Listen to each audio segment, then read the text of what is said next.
Pero mahirap na baka tamaan tayo ng sakit uli. So mas maganda na maging maingat tayo guys. So ito pa, hinugasan ko na rin yung sili at ginupit-gupit ko na. Usually mahilig siya sa maanghang. Kaso ang mga tao dito hindi na ganun kahilig sa maanghang guys. So bali guys, sinuntian ko lang paggupit nito. 2 green at 1 pula lang nilagay ko kasi hindi nga sila mahihilig sa maanghang. Inilanggalan ko na rin to ng buto para hindi tayo magka-appendicitis. So bali guys, nilagay ko na rin yung sili and hinalo-halo ko na rin ito.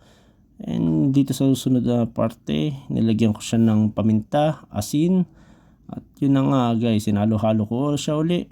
Tapos hindi ako papasa sa cooking show nila Uncle Rogers kasi tignan nyo nangyari dito. Hindi ko nabuksan yung itlog na maayos na 1 kamay lang ay nabasag pa.